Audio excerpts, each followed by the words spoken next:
Fellas, say goodbye to Chuck Sherman the boy. I am now a man. I highly recommend you join the club. We are doing the wild thing all night. Acid house music. Hey, what's up, everybody? This is Sherm. Sherman, I cook all this food. Is that all you gonna eat? General Sherman realized and understood the importance of house music. So, do you know anything about techno? No. Listen. Get it on. Hey, what's going on, everybody? Welcome back to another brand new episode of Sherm In The Booth. I'm, of course, your host, Sherm. Today is Thursday, September 26, 2019. This is episode 82082, and I am so excited to deliver another fresh episode for you today.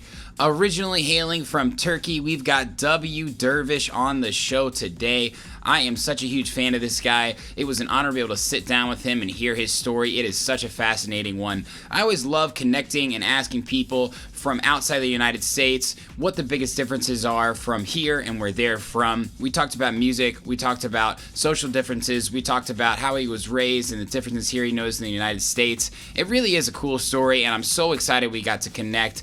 Awesome DJ producer as well. Make sure you guys stick around after the interview for his incredible guest mix. It's super unique, one of the best yet. Now, I don't want to spoil any surprises here. Make sure you turn it up and hear his story. I absolutely loved it. Like I said, WDerv, thanks for coming on the show, man. Let's get into it right now, episode 82. WDervish. Omer, I'm so excited about this, man. How are you? I'm good, thank you. Fresh off a long work day. Yeah. Yeah? Yep. What's your usual work day look like? You get there at like 9 or so? Yeah, I get in about 9 o'clock. Yeah? And then clock out 5, 6. Yeah? And Yeah. you've been working there for 10 years, you told me? Yeah, 10 years. That's impressive. Same company? Same company, yeah. What's it called? Geosyntech Consultants. That's pretty impressive. I Yeah. mean, to come from Turkey and then you went to, and I'm going to just tell your story here because we were talking about before. Come from Turkey, you go to Columbia, Missouri, Yep. Mizzou University, right? Yep. You get your master's, and then you move to Chicago. Were you looking at other places before you moved to Chicago, or did the job opportunity come here? Oh yeah, I was looking because I didn't really have any ties, and Yeah. I'm a big city boy. Are you? In Turkey? Yeah? So I won't actually get a job in New York City. I went to New York City, then I went to Phoenix because I was just looking for big cities. Yeah, of course. Yeah, they didn't happen, and then I got a phone call from a person that I had met in conference. Mm-hmm. He's another Turkish fella. Yeah. Works here, so he said, "Hey, why don't you come here and then have an interview?" So I came here, got the interview. They offered me the position. I accepted, and I'm glad it wasn't New York or anywhere else. Mm-hmm. Chicago is the place. Yeah, I know. New York's a lot, right? I mean, it's just, I don't know, just like here, it's just feels like home. Mm-hmm. You know, people are very nice. We have the lake. The scene is great. There's a lot of vibrant people. Mm-hmm. It's just, cheaper than I assume New York would be. So it's... Your assumption is right, sir. Yeah. Yeah, New York is a lot different. I mean, I always talk about how, like, Midwest in general, it's a big melting pot in Chicago, but everybody's kind of on that attitude, welcoming, humble, kind, like you said, and especially the deeper I get into the electronic dance scene here, everybody is helping each other. I mean, you just told me that, Kelly, a.k.a. Hummingbird, is the one who helped you play at Spy Bar on, the Desert Hearts lineup. Like, that doesn't happen everywhere else. And from friends I've met in Los Angeles or New York, for example, the biggest cities in the U.S., it's really competitive. Not to say Chicago isn't, but you don't hear about as many people helping each other. You know what I mean? And that's my favorite part about Chicago. Yeah. What about you? What's your favorite part about Chicago?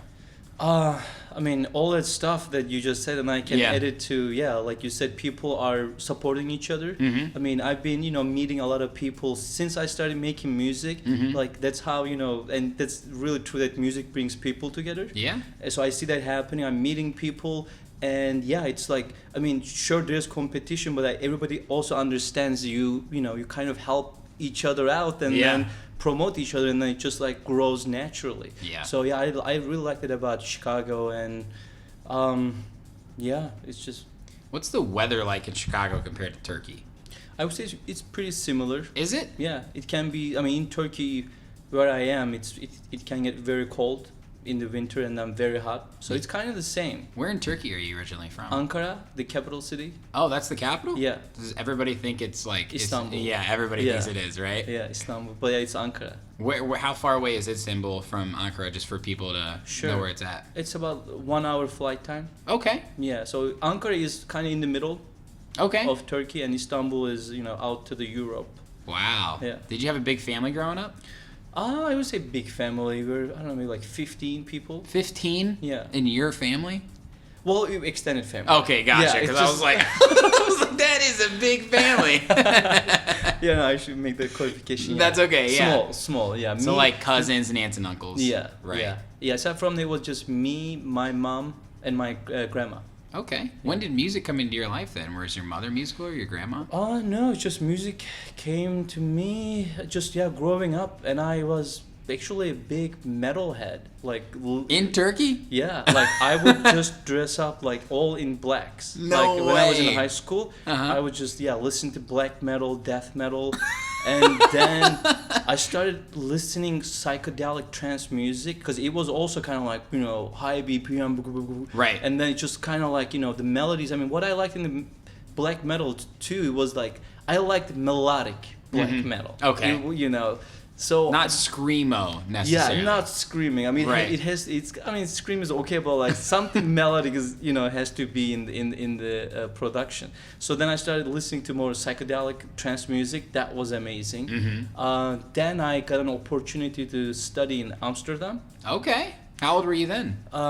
That was my last semester in college. So Okay. This was year 2006. I don't Okay. know, 22, 23. Right. Yeah, and Great then, time. Yeah, I went there to study for 4 months, Uh-huh. and I got into music scene there too. But then I was like, up until then, I was listening psychedelic trance music. That was my electronic music kind of like knowledge. When I was there, it was like I started listening to more. Well, I didn't know what it was, but I was like, well, this is like really simple, but like this is good stuff. Yeah. Minimal house, minimal techno. Yeah, That's yeah, when yeah. I started like kind of like, oh, this is like Simplify the psychedelic trance, right? Yeah. Yeah. Wow. Amsterdam at 22 years old. Were you living like with other people from different countries? Yeah, so I was in a dormitory with people from all over the world. Wow. All exchange students. Yeah. Just kind of studying together. Was English the common language? Yeah. So did you learn English when you were growing up in Turkey? Yeah.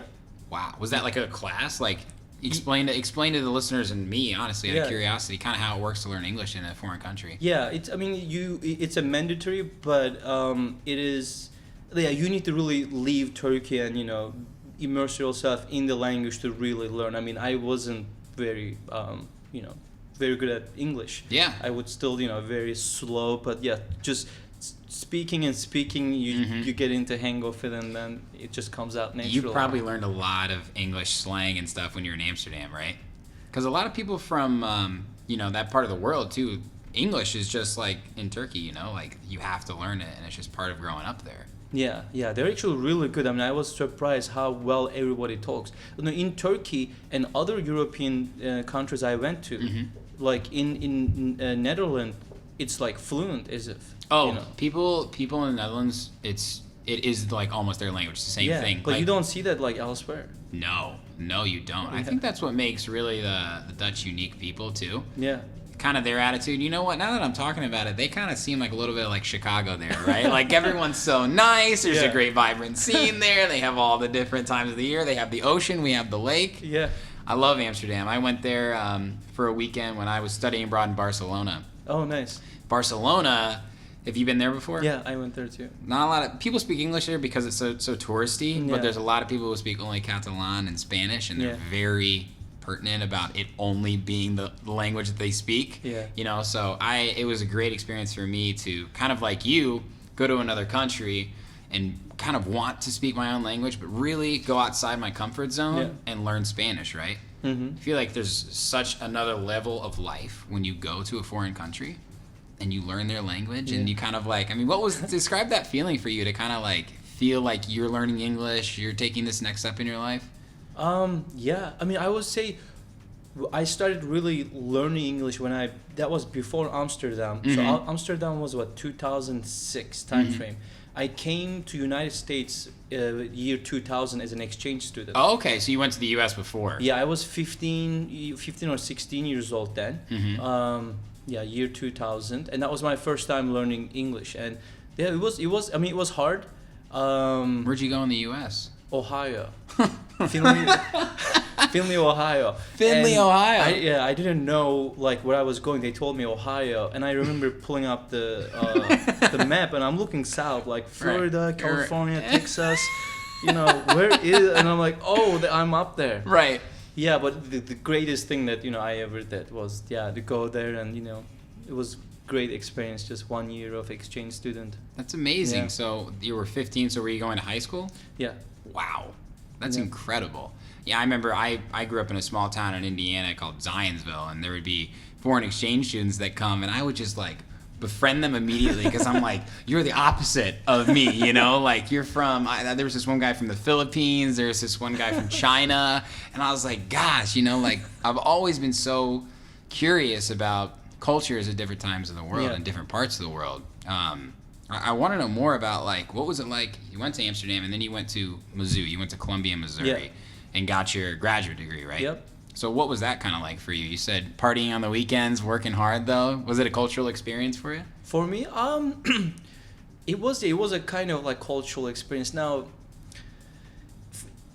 how should I mean, so in Turkey, where I am, it's a big city, so there's also a nightlife, Yeah, of course. So it wasn't like a whole another thing, but it was. I mean, it was good because it was a small college town. It's like kind of like cartoons. Like Yeah. everything is like neat, nice. You Yeah. know.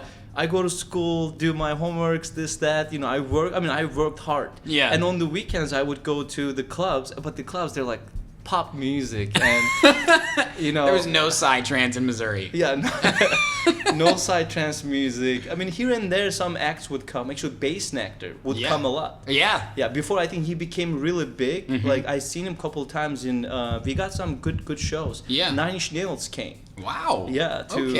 To Missouri. So I would, it was. I mean, it was good. Like I had great time. I studied a lot, Mm-hmm. and then on the weekends I would go and like dance to pop music and. That's college, right? Yeah. That's college in a nutshell. What a cool experience for you, though, honestly. I mean, Yeah. just to have that as a part of your life, as a part of your history. Yeah. And then, so you came to Chicago. Mm-hmm. When did DJing and really, production come into your life then? Was it before then? No. Well, before I dabbled with Fruity Loops. Okay, you're doing Fruity Loops, early yeah. 2000, but I was just kind of like playing around. So Right. that I don't think that really counts. But when I really started investing time was, so I came to Chicago. I started going to Smart Bar. Smart Bar was like Yeah.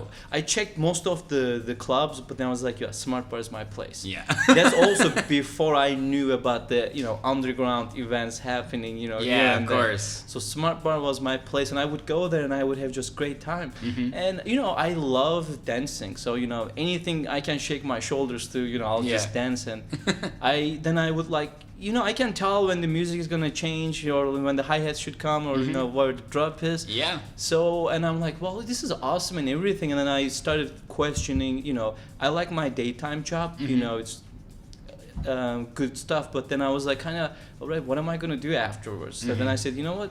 I mean, I can kind of like see the patterns and whatnot. I should just try to, do this myself. Yes. So then before I would, like download cracked versions of software and everything else, I'm just going to like buy the software license. Yeah, of course. I bought the software license. I first taught myself music theory because I didn't know music theory. And then I just started miking around with Ableton. Yeah. So, couple months into it, I think, and I had an opportunity to DJ at a art gallery at the Transamoeba. Yeah. I don't know if you heard of Transamoeba. Yeah, I have. I think I might have saw it on your Instagram, actually. Yeah, I mean, Yeah. they've been around for like I think 20 years. Like they do have really cool events, and I had an opportunity to DJ there during a cinematic. They were doing like the Planet Earth 2 screening, Yeah. and then they asked me if I would want to DJ. afterwards, where they would still put documentary about nature. Yeah. But this time it would turn the sound off, and I would just DJ cinematic music. Wow. Because I do love cinematic music too. So That was your first DJ gig? yeah, Okay. yeah, it was really good. That is not the usual answer. I love that. Very cool. Yeah. So after that, I met Roman. He's the lead organizer for the ecstatic dance. Mm-hmm. So then he came up to me. So we met, and he said, "I like your style. You should play for me. Like, I do these events at a Buddhist temple. You should come play." Mm-hmm. So then a month or two after that, I played at the Shambala Meditation Center. Wow. Now I am helping Roman do the events. I'm a resident, so I'm Yeah. doing Shambala more often. How many years ago was that then? So that was 2017. I think, Wow. yeah, 2017. Wow. Wow. It's almost 2020. You've come a long way in a short period of time in terms of DJing, right? Yeah. And you said you just got into CDJ, so were you using Ableton then to DJ? Yeah, up through that, Ableton, because I was kind of making my own productions, and then I was like, well, I didn't really have a chance to practice with CDJs, and I said, you know what? This is a very versatile software. Yeah. And I did, online, I said, hey, how to DJ, or how do you set up to be DJ? And there's like different ways. Yeah. And then I saw that, and I actually developed my own. I loved it. Now, some people may say it's not DJing because I wasn't exactly beat matching things. Yeah, sure. Here's the thing though. I beat match everything before. Right. So, and I have 8 channels. So what I was doing is literally like on the spot, just like, and I can be very casual. I just like hit a pad, because Ableton will just like wait and slide it in the right moment. Crazy, isn't it? So I can just like be very casual. I hit that one, and then see, or hit other channels, and then see what goes well together. So I'm literally just experimenting. It's another level of DJing, or layer. It's so a to different, speak. yeah. Yeah, and also it's all semantics. Like, what is DJing really?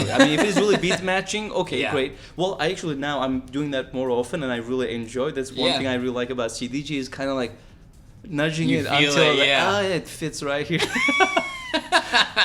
I like that. It's like putting on a nice clean pair of underwear. You're like, Yeah. oh, that fits just right. Yeah. I love that, man. So I want to know more about the ecstatic dance events. So you got involved because you played that event. Then I met Roman. And had you heard about ecstatic dance events before? No, that was my first time. And Really? Yeah. Then Roman invited me to go check out what it is like, because it's definitely different. I don't know. Have you heard about ecstatic Tony dance? told me a little bit about it, and I've done some research on it. I guess from my knowledge, and maybe will help the listeners. You're DJing, no one's speaking, right? And they're able to exert their energy in any way other than speaking. Is that correct? Yeah. So basically, it's a no talking, no photography, no alcohol dance party. Okay. Now that doesn't mean you can talk, because when you come in, Shambala is a really nice venue or space, Yeah. meditation center. Yeah. You come in, there's a really nice lounge area. People bring food. You can engage, like you can talk. Yeah, that's okay. fine. And then there's intention room where it's there's like oracle cards. You can, it's whisper tone. And then there's the meditation area where there's the dancing space. So in there, there's no talking. Aside from, it's kind of, you can unleash, like you can yell, scream, stomp, just like you can let loose. Have you heard people say some crazy things? No, people usually scream like yes, or like like just like That's people just amazing. like let it loose. Like that, yeah. Yeah, and Yeah. it's just like it allows really people to just do whatever, and there's. And some people, it's hard for some people to do, because like, especially for somebody to come into that space, I'm like, these guys are crazy. They may think they're crazy, but it's actually very natural. And what we do to kind of get people acclimated is there's a 1 hour workshop in the beginning. So there's a facilitator. So she literally primes you. So at the end of that 1 hour, you're ready to just like roll. And the music starts low key. It picks up, it bangs for a little while, and then it comes down to a sound journey. And in the sound journey, we bring different people. Usually it's crystal balls or gongs or different, instruments. you just lay flat and you just vibrate the waves just oscillating through you, just like whoa, whoa, whoa, whoa, whoa. It's just like 15 minutes of, Wow. meditation. Yeah, like they make one frequency, so you feel that just going like whoa, whoa, whoa, whoa, whoa, whoa, whoa. And then another frequency, that one is like maybe higher, and it just like, so you just like feel wavelengths going through your body. So it's like it's a meditative event, and at the end there's a quick sharing circle, and then everybody's out. Have you experienced it from their perspective without actually DJing, so to speak? Yeah, I go there a lot. Like even Really? if I'm not DJing, I go there because I love the people, the community. It's very welcoming. And where can people find out about these? Do they just Google Chicago ecstatic dance events? Ecstatic Dance Chicago. Okay. Yeah. Wow, that's very cool. So what type of music are you playing during these events? You said Oh. banging. Are we talking techno or? Okay, that's the thing I love about ecstatic dance. Mhm. I can play anything. Really? Yeah, that's what I love. Cause like I can play anything, and I do like house music, techno, but I listen to a lot of other music too. I mean, Yeah. Tool, Nine Inch Nails. Yeah. You played Nine Inch Nails during this? I didn't play Nine Inch Nails, but You I played did rock. play like hard rock. Like I was, Okay. mixing. I have a actual remix of this Robin song with, I forgot the name. Uncle. It's like a really rock music. I play Prodigy. I mix Prodigy. I mean, they're all really Wow. electronic, but Yeah. I just kind of like go outside the box. Like Yeah. in ecstatic dance, I can play anything because these people, they're gonna, if I set the curve right, because they expect it's gonna start low, go up, it's gonna bang, whether techno or some Middle Eastern like flute sounds, Indian type yeah, stuff, it's just yeah. like something Wow. high energy, and then come down, and everybody's just like is in the mood, and it's all ages. Like you see kids running around, older people. Wow. Yeah, it's very liberating. How many people are there usually? So I say usually like 40 people when we do, but at a minimum 40. The events that I've been doing, they're like 100 to 120. Wow. Yeah. That's a pretty big crowd. Are you bringing your own equipment and everything too? The speakers? So Roman brings them. Oh, that's great. Yeah, You just he- show up with your equipment and you're good to go. Yeah, pretty much. And yeah, we do it at the Shambala, and now we also do it at the Second Unitarian Church in Okay. Lincoln Park. Yeah. We were doing it at Alternatives Inc. at some point. I used to teach actually music production to the high school kids. Wow. And they have a huge, like an auditorium. So we were doing events there too. It's just kind of, Shambhala is the main spot, but then, we do at other spaces. I want to do it at the Baha'i temple. Yeah. I reached out to them. So it's a slow process, but I would love to do one at the Baha'i temple. How long has it been going on for? Was Roman the creator in Chicago or? Yeah, I mean, it is, so ecstatic dance is, I don't know how you say it, but like nobody really owns the name. Right. It yeah. started in California. And then it's just like, people taking it to other spaces. So, Was this by chance, have you heard of that documentary Wild Wild Country? no. Have you heard of that before? Okay, it's reminding me of something like that, but very, very interesting. I mean, you're really drawing out the raw emotion in people, which is honestly the best part about music, right? Yeah. It makes you feel something. Yeah. That's amazing. Kids, grandparents, middle age, I mean, people like yourself, people like me, that's Yeah. so cool. Yeah, just dancing. I mean, it's awesome. I like it. Wow, what a unique thing to DJ. I mean, that sounds a little bit more than DJing. Like, that's curating an atmosphere almost to me. It's way more than that. Wow. Very cool. Well, shout out to Roman and Ecstatic Dance Events and Yeah. yourself, of course. Man, I'm going to have to come to one of these. Yeah, come. We do them every the third Saturday of the month, so twice a month, and we do now a special ones with the city of Chicago. Oh. So I gave a proposal to city as part of their night out in the parks. Yeah. And I told them, hey, I would love to do these events, and they accepted it. So we already did 2 events, north side, south side, and we're gonna do one in the Northerly Island on October 19th. Oh, my gosh. Yeah. Congratulations. Yeah, thank you. That's a huge accomplishment. Yeah. How do you get a hold of the city like that? Yeah, Contact@chicago.com. No, I just, so night out, I wanted to do this last year. I reached out to them. They said, Okay. well, you need to fill out a proposal, the time Right. passed, and then I followed the night out in the parks schedule, Right. and then it was open to public. Anybody can Right. give a proposal. Right. So yeah, I filled out the forms, gave the proposal, and they accepted it. So they hired us for 3 events. Wow, that's so cool. No. Kudos to you for giving back to the community in a very special way. Yeah, thank you. That's awesome. I'm so happy to hear more about it too, because it's very interesting and unique, just the idea of it. But that's really cool. Yeah. So can you go more into your setup then? You're doing Ableton Live for these. Yeah. Can you explain in the most easy to understand way Ableton Live setup and the controller you're using? Sure. Well, I don't. Now I do CDJs, but yeah, Okay. before what I was doing is basically. So say I have, just like the tracks you would have in a record box library. Okay. So I have all those music in Ableton, but I warp them. So warping means I'm basically processing each track before I play anywhere, and I say to the Ableton's internal clock, these are the beats, boom, boom, boom, boom. So I adjust it, and I check with the metronome. Okay, it just like makes sense. Right. Process the next track. So I process every track, or I used to process every track before. Wow. So then I know everything is in time, and then what I do is like in Ableton there's 2 views, right? The session view is kind of your like desktop. Right. So say I have one, so there's one clip is one song, but then you can just duplicate it as many times you want, and then zoom in, just like in your loop samples in your CDJs. I can go in and pre-program. When I hit this, it's gonna basically fire up this sample or this sample, and then I have APC 40, and then several other MIDI controllers, and I basically map them to different things in the clips. So I can also just like adjust the loop lengths, start, and I layered the effect chains to each channel. So I have 8 channels.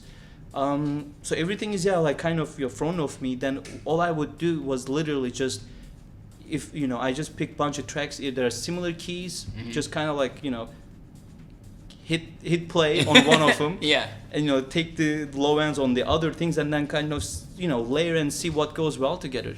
So it's kind of like I don't really know what is gonna go well It's together. experimental. Yeah. All I know is these group of tracks are in the same key, and what I do is I always like try to find some ethnic vocals or tunes from YouTube or Right, something. right. So I get those guys in, and then I warp them too, and then I kind of layer them. I'm like, wow, this goes really well with together. And I kind of like have a notepad. Yeah. So when I first discovered these things, I take a note. Well, this goes real well with this. Yeah. And then when I play that in an event, it's automatically in my brain. Like I know that 2 things goes perfect together. Right. So later on, somewhere else, when I kind of know, hey, well, I know if that goes well together. Wow. So it's That's impressive. And your controller is an 8-channel mixer, right? Yeah. Wow. Yeah, it's 8 channel, but then you can even do 16 because on the controller you have 8 channels, but on Ableton you can have 16, and with the controller you can go in between banks, and you have enough 16 channels. Well, I don't do more than 8 channels. But Yeah. I was like, what? 16 channels. How do you remember everything that's on every channel? Still 8 is very impressive. But still, everything is in front of you. I mean, when I use Ableton, the computer is right here. And the APC mimics exactly the session view. So if the clips are red in there, they're also red here. If Right. they're green, they're green. Okay. So I mean, and That's pretty cool. Yeah. So I can when you can float around the desktop in the session view. So as you're floating, because you only have 8 tabs, Right. or certain number, but when you go down, you basically, when you travel the session view, everything automatically mimics whatever is in the computer. Right. So it's just very easy to keep track of. Wow. I've always been so interested in Ableton Live. It's really incredible because you see so many different acts use it in different ways, right? And it's kind of the same thing with DJing, like everybody's got their toolbox or whatever you want to call it. and it's about how you express yourself through that. But it's very cool to hear how you do it at all these different types of events, though. Yeah, it's fun. And yeah, honestly, Ableton, I mean, first it looks overwhelming, but it's not. It's very intuitive. Yeah. Yeah, you kind of look and there's a lot of knobs and, and there's kind of like, I mean, I don't really know what everything does in a certain synthesizer. Right. So I'm just like monkeying around. I'm like, oh, this sounds good. That's all I need to know is does it sound good? You're not afraid to make a mistake too, right? No. Right. Wow. That's really cool. So you've been producing then, right? Yeah. Through Ableton. Yep. You feel like you found your sound, or have you have any releases that are coming out that we can expect? So I'm still finding my sound. So when I first started, I have a general idea of what I want to do. Mm-hmm. So I, work towards that, and then it just like shapes its way. Yeah. Yeah. So it just like ends up being something, different than what I, originally thought about. You take a road without any destination. Yeah, and most of my, I think I created about 8 tracks so far. Okay. Yeah, I would say 6 of them are cinematic. Like, wow. And I didn't really pursue any like labels to get them, signed. Yeah, signed. I've been also like very busy with DJing and event production too. Yeah. Like I spent the last year and a half on just curating events. So that kind of like took me away from like producing music too, which I'm actually getting back into it now. I've been kind of like I'm not gonna do events as much. Yeah. So I'm doing more music now. But yeah, my sound is more. I mean, like when I DJ too, I really love these like ethnic sounds or anything that's really like expressive melodies. I really like that kind of sound. And as far as like I haven't really. I mean, I love techno music, like house music. Yeah. But everything I've done so far, they're like, I think 110 BPM is probably the highest. That's not house and techno. Yeah, it's not. Yeah. But although like there's some like the last one I did, I mean it's kind of like it's still techno. Like some songs have techno vibe to them. That's true. Absolutely. I feel like they don't have to be 130 to be banging. Yeah. I mean, dush dush dush. Yeah. Okay. So I'm still trying to find my own sound and I feel like it's something like evolving really. Right. Yeah. That's cool. That's cool. And I mean, you want to try all these things, but it's hard to say what your sound is because look at someone like Bass Nectar, like you brought up earlier, right? That guy's made a lot of different music, and he's so good that he just is putting it out, and he's gonna have fans that are cult fans that want this, and then fans that like his new stuff. Yeah. But at the end of the day, it's a creative process, Yep. and you have to put yourself out there, which is more than what most people do. Yeah. So your name, WDervish. Yeah. Can you go into that a little more? Does it have anything to do with your music style? I guess it's both the music that I like. So the W stands for whirling. Whirling, okay. Yeah, whirling dervishes. Oh, have you heard of the whirling dervishes? Yes. The Muslim monks. Yeah. Yeah. So. Wow. Okay. Yeah. So I get it now. Yeah. So That's I'm cool. I'm from Turkey. Right. And that's when I was first kind of like thinking what should be my DJ stage name Yeah. And I kind of started, I like this kind of music too, like this, the music that has these like Sufi elements or ethnic elements. Absolutely. And I was like, I think I should be Dervish. And, I looked, I think there's a bunch of Dervish there. Yeah. And I was like, well, and I always liked, the underscore from, like these code names. I said, WDervish. And then somebody called me Wicked Dervish. I was like, I guess the W is, Could be anything. Can be anything, really. That's really cool. Yeah. Very cool. It obviously kind of, your name echoes in your style a little bit, right? I love that. So I want to ask you a little more about the underground scene. You've done stuff with Soulmate and Rituals. The Chicago underground scene is very special from all the people that I've talked to, and learned and been to events myself. But what are some things you think are different and special about these events that make them unique? Yeah. From your own experience in curating them too. Sure. Yeah. I mean, they are first of all different than your regular club scenes. Like when you go to, any club, you kind of expect what is going to be out there. Uh-huh. With these type of events, you don't really know. I mean, you don't even know where the location is, let alone what the place looks like. So, Right. So yeah, that's what I found is very unique. Is like going out there with kind of have a little bit of expectations and like it can be depending on how it's all curated. It's just it's as very awesome. Yeah. And I just love I had opportunity to work with some of these collectors. And Yeah. I just loved being part of it. Yeah. Just kind of putting it together, and it's like hustle. Yeah. It's just like I mean, it's a lot of fun. Yeah. The reward is there. Yeah. Yes.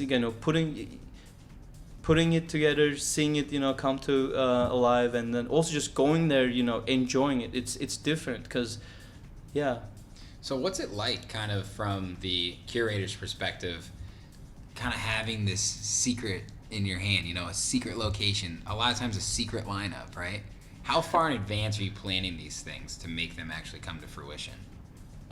So I would say like 2 months. I mean, that was when I was working with Soulmate. That was my kind of we need 2 months to put together a good get a venue, get a headliner, get everything, the ins and outs. Yeah, or like the idea, the theme, what are we gonna do, how are we gonna do, which artists we're gonna bring, talk to, go find the location. Yeah, I mean, it's a lot of work. Yeah, I mean, it's just a lot of work. Yeah, because it's not a club, for the listeners out there, like a lot of things people don't realize is like a liquor license or like security or like tickets or like Chicago law and like air conditioning and like bathrooms, logistics, and logistics, decorations, equipment, speakers, projections, seating, standing areas, Yeah, who's gonna be at the door? Who's gonna look at the When do we start? When do we end? It's not as simple as, hey, come to this event. Yeah, I think it's really special, and it's interesting to see how many people from outside Chicago have united with people in Chicago. The Rituals crew, for example. It's really special to experience those things in person, and I would encourage anybody listening to follow Rituals and Soulmate because it is unique. And I don't know a lot about, you assume the underground scene in New York, for example. There's a lot of things going on there, but is it just a party in a basement, so to speak, or is it like we just went through? Yeah, a little bit more, pay attention to details. I mean, it's just, not just Soulmate and Rituals. Yeah, there's Mirage Nights, Revive. These are I know, it's incredible. Yeah. It's incredible. These collectives are what makes Chicago, too. Yeah. I know, I love that. So we're almost in 2020, which is crazy, right?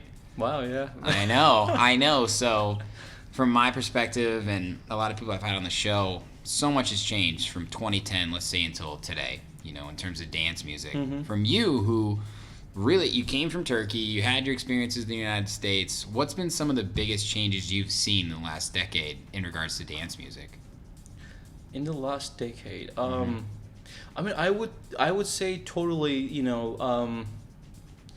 there's a lot of producers out there now, they go outside of the box, like both from the house music and techno. Like I said, I mean, the stuff that I like, there's a lot of producers out there, Hurac, Armen, Miran, similar type of producers. It's like their music is they're not 120, they're like, there's 100 BPM music that I listen to, and I'm like, shit, this stuff is driving. I mean, I don't need 125 to, It's kind of exhausting, so much of it, right? Yeah, I mean, so that's what I realized. I think the music kind of is changing, and also because I feel like now there's a lot more producers. People can share with the internet, so there's a lot more collaboration happening.